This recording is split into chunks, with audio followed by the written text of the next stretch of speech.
अस्सलामुअलैकुम सामीन। 14 रजबुल मुरज्जब की तारीख शुरू हो चुकी है, 25 जनवरी है। ख़बर का उन्वान है बिहार में सियासी हलचल तेज़, कब क्या हो जाए कुछ पता नहीं है।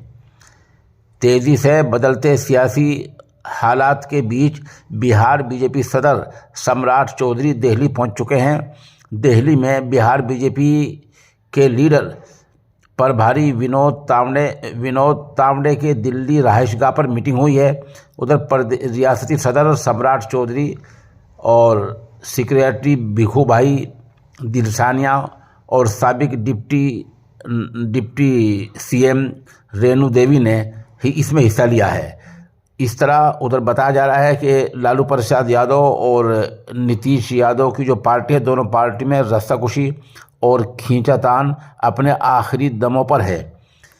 आज जो कुछ हुआ है दिल्ली में और बिहार में, उससे बज़ाहिर ऐसा लग रहा है कि शायद बिहार में रातों रात कुछ बड़ा हो सकता है। इस बारे में जाहिर बात है मुसद्दक़ा तौर पर कुछ नहीं हुआ करता, सब अटकलें हुआ करती हैं। मामला इधर भी हो सकता है और मामला उधर भी हो सकता है।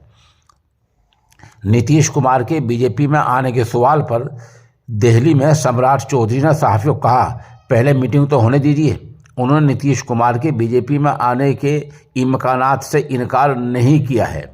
बिहार में सियासी उथल पुथल के बीच बिहार बीजेपी सदर सम्राट चौधरी और जेडीयू कौमी जनरल सेक्रेटरी केसी त्यागी दिल्ली एयरपोर्ट से एक एक करके बाहर निकले हैं।